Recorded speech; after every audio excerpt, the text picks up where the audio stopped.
안녕하십니까 대표님. 오늘 이렇게 시간 내주셔서 감사하고요. 대표님께서 이렇게 사업을 오래 운영하셨는데 가장 고민되시는 게 어떤 거세요? 세금이 가장 세금. 예. 대표님들 세금도 걱정되시고, 그다음에 뭐 기술도 개발해야 되고, 신제품도 개발해야 되고, 또 판로도 개척해야 되고 여러 가지 고민들이 많이 안고 계십니다. 근데 오늘 또 얘기하고자 하는 거는 그 사고. 요즘 사고들이 많이 일어나지 않습니까? 예, 거기에 대한 리스크에 대해서 잠깐 좀 얘기를 하고자 합니다. 예. 2019년도 산업안전보건 자료에 의하면은 10만 9천 명 이상의 사고재해가 발생했고요. 그다음에 86%가 사고고, 그다음에 14%가 질병이 발생했습니다.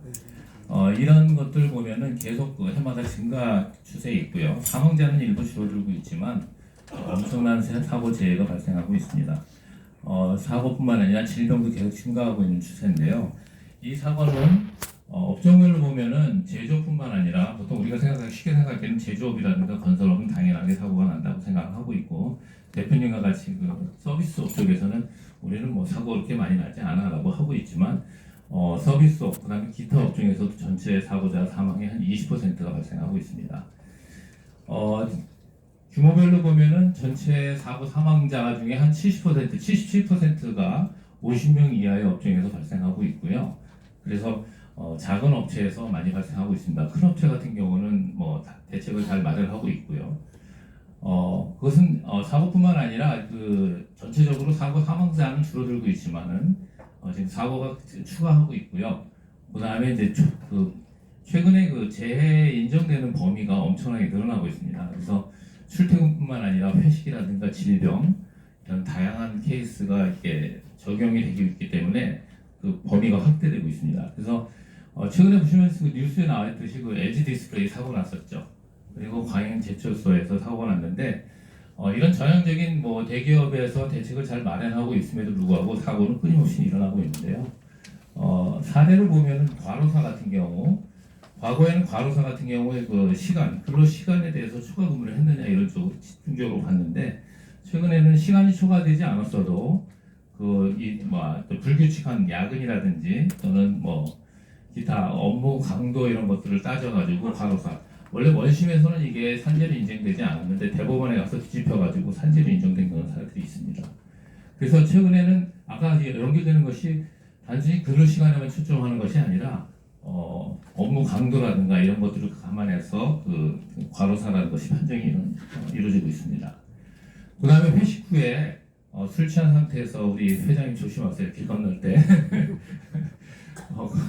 무단 횡단하다 사고 나도 이게 산재로 인정이 되고 있고요. 그 다음에 자차로 출퇴근할 때, 기타 출퇴근할 때 이게 과거에는 이 산재로 인정이 안 되는 산재로 인정이 되고 있습니다. 다음에 열악한 근무 환경에서 그 임산부들이 근무했는데 나중에 아기가 태어났는데 선천적으로 질병이 있다. 이랬을 때 태아에도 그 산재가 적용이 되고 있고요. 회사 엘리베이터가 고장이 나가지고 그 안에 갇혀가지고 공포에 떨고 있다가 공황 장애로 있다가 극단적인 선택을 한 경우에도 산재로 인정되고 있습니다. 이와 같이 다양한 경우가 있고, 최근에는 후팡 코로나 있었죠. 이런 코로나 감염에 대해서도 산재로 인정되고 있습니다. 그래서 이러한 인정되는 사례가 많다는 건 그만큼 굉장히 그 회사로서는, 기업으로서는 엄청난 그 위험을 안게 되는 거고요. 뿐만 아니라 이 사고가 났을 때 사고에 대해서 과거에는 회사하고 근로자하고 적당히 이렇게 합의를 보는 거는, 심지어는 산재 신고도 안 하고 그랬는데 최근에는 이게 소송으로 이어지고 있습니다. 그래서 과거 10년 동안 한 2배 이상의 소송이 일어났는데, 이 소송 같은 경우에 거의 뭐 100%에 가깝게끔 근로자가 승소를 하고 있고요. 그 얘기는 회사한테 엄청나게 부담이 되는 거죠. 엎친 데 덮친 격으로 연한도 65세로 증가했고요. 2019년도에 확정됐죠.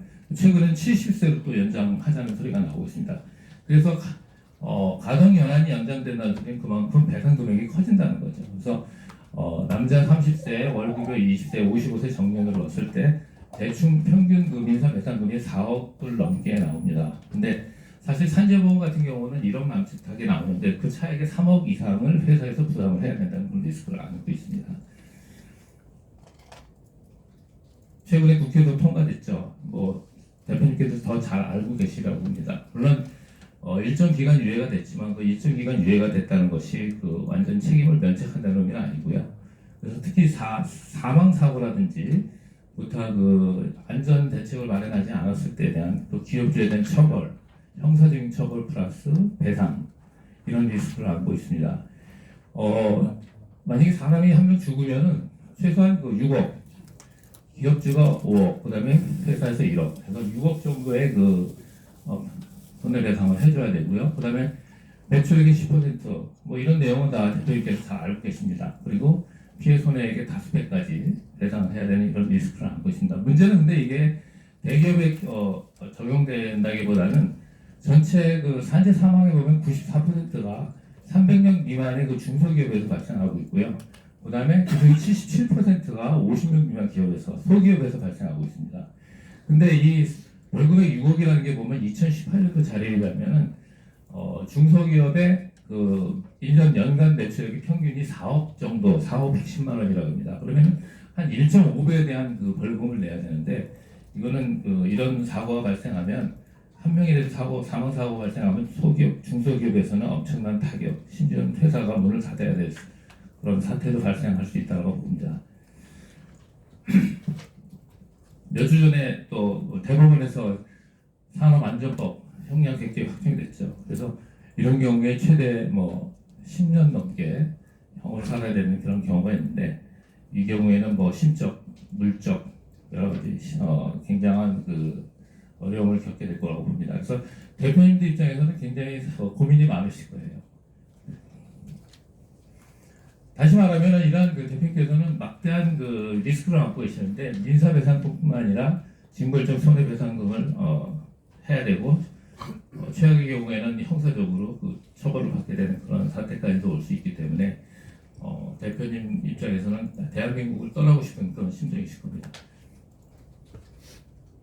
대표님 이런 그 위험에 대해서 어떻게 생각하시고 어떤 대책을 갖고 계십니까? 그런 생각 안 해봤는데 안 해보셨어요? 네. 전혀 준비가 안 돼 있네요. 그래서. 대표님 그 자동차 보험 들고 계시죠? 네. 자동차 보험 운전 몇 년 하셨어요? 한 20년 했습니다. 20년. 저는 한 40년 넘게 했거든요. 근데 자동차 보험 같은 경우는 거의 다 소멸성이죠. 그렇죠. 근데 그거 고민하고 들으세요? 그냥 매년 그냥 가요. 매년 당연히 들고 계시죠. 그리고 특히 또 물론 이제 좀 따지시는 분 외제차 같은 경우는 자차 보험이 비싸면 자차 보험 같은 경우 안 되시는데 그래도 대인 보험은 꼭 들으시죠. 근데 20년 동안 대인 사고 나신 적 있으세요? 없죠. 저도 40년 동안 대인 사고는 안 났지만 대인 사고 대인 보험에 대해서 그 고민한 적은 한 번도 없습니다. 그런 것처럼 대표님도 이러한 막 묵중한 리스크가 있는데 이거에 대해서 대책을 마련하셔야 됩니다. 그래서 저희 삼성생명에서 기업복지보험이라는 그런 안을 소개해드리고자 합니다. 이거는 그 대표님뿐만 아니라 그 직원들을 포함해서 사고에 대비해서 최소한의 준비를 해드리는 거고요. 대표님이 앞으로 회사를 안정적으로 운영하시면서 자동차 보험처럼 자동차를 운전하실 때는 당연히 자동차 보험을 가입하시는 것처럼 회사를 운영하실 때 100%는 아니지만 대부분의 그런 리스크로부터 도움을 받기 위해서 보장책으로 저희가 제안을 드립니다. 그래서 아까 말씀드린 그 산재보험은 자동차 보험으로 만들면 책임보험이라고 보시면 되고요. 이 기업복지보장 같은 경우는 종합보험이라고 보시면 됩니다. 특징적으로 보면은 이 보험금을 회사에서 타고요. 그 사고 직원이 타는 것이 아니라 회사에서 타서 그 회사에서 보상금이라든지 합의금, 위로금으로 사용할 수 있고요. 무상보험 같은 경우는 업무에 산재보험 같은 경우는 업무와 관련됐느냐 안 되느냐 따지는데 이거는 1년 365일 24시간 심지어 휴가 기간 도중에도 그 약관에 정한 사고에 해당되는 경우에는 100% 보장을 해드리고 있습니다. 그리고 자동차 보험 이런 산재보험 같은 경우 소멸성인데 이거는 적립형으로 환급형입니다. 만기에 만기 사고가 안 났을 때 만기 환급을 받아서 회사의 운영자금 또는 퇴직금으로 활용하실 수 있고요. 사고가 났을 경우에도 보험료는 계속 인상하지 않고 계속 똑같은 금액으로 내시게 되겠습니다. 변동이 없고요. 그리고 이것이 그 실손 보상이 아니라 정액 보상으로 처음에 계약할 때 정한 정액 보상으로 보상을 받을 수 있는 이런 상품입니다. 다시 정리를 하면은 언제나 1년 365일 보상을 받으실 수 있고요. 그 다음에 보험료가 변동되지 않습니다. 그리고 다양한 환급형이 있는데 심지어는 100%까지 받아서 회사의 어떤 적립으로 목적으로 사용할 수도 있습니다. 그리고 또한 코로나에 대한 보상도 받을 수 있고요. 특히 지금 4월 이전에 가입하시면은 100%까지 보상을 받을 수가 있습니다. 그래서 지금까지 말씀드렸듯이 세금 절감 효과도 있고요. 그 다음에 유사시에 어떤 대출이라든가 이런 자금 유동성 확보를 할 수 있고, 그 다음에 만기에 만기 환급금을 통해서 퇴직금으로 활용할 수 있는 일석삼조의 효과를 받을 수 있습니다.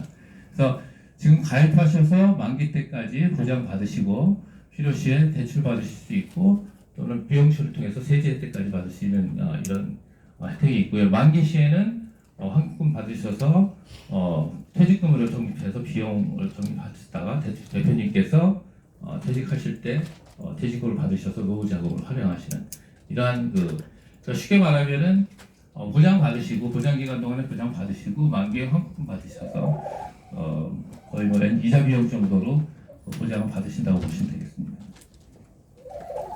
여러 가지가 있는데 그냥 간단하게 예시하면은 2억 정도로 이제 보장을 했을 때 보험료가 이거 같은 경우는 연령에 관계없이 동일한데 남녀 차이만 약간 나고요. 남자가 좀 더 비쌉니다. 근데 2억으로 했을 때 대충 한 남자가 15만 원대, 여자가 한 12만 원대 정도 되고요. 실제로 어떤 법인세라든지 개인의 실손 이런 것들을 판단한다면은 한 3년 차 되면은 거의 100% 환급받는 효과가 있습니다. 그리고 90%로 했을 때는 한 6년 정도. 금액은 남자가 한 8만 원대, 여자는 7만 원대 이런 저렴한 금액으로. 그 외에 다양한 상품이 있고, 그다음에 업종별 위험군에 따라서 약간 금액 차이는 있습니다만 대표님 회사 같은 경우 구체적으로 저희가 해보면 여기서 크게 벗어나지는 않을 거라고 보고 있습니다. 나중에 대표님께서 결심하시면 이런 서류 제출해 주시면 되고요. 지금 대표님 같은 경우는 아까도 말씀드렸지만 다양한 그런 위험들을 다 혼자 떠안고 가고 있습니다. 대기업 같은 경우는 이 안전부서가 따로 있어요. 그래서 안전관리 책임자뿐만 아니라 그 부서의 장이 전담해서 이 안전관리만 하고 있습니다. 그 조직이 있는데 그래서 인원, 그다음에 비용을 엄청나게 투자를 해서 하고 있는데 일주일에 하루를 안전의 날로 해서 운영을 하고 이렇게 하고 있는데 중소기업 같은 경우 대표님 회사 같은 경우는 사실 이걸 다 대표님 혼자 다 하고 계시지 않습니까? 그래서 그 위험이라든가 고민 이런 것들을 저희와 함께 털어주시면 저희가 관리해드리겠습니다. 그래서 계약 시점부터 사후 관리까지 저희가 도와드릴 수 있거든요. 그래서 앞으로 저희는 이것을 전담을 하고 있기 때문에 사례도 많고 그다음에 저희 내부에 전문가들이 있습니다. 그래서 도와드리도록 하겠습니다. 어떻게 같이 한번 일을 해보시겠습니까? 한번 제안 한번 해주시죠. 예, 감사합니다.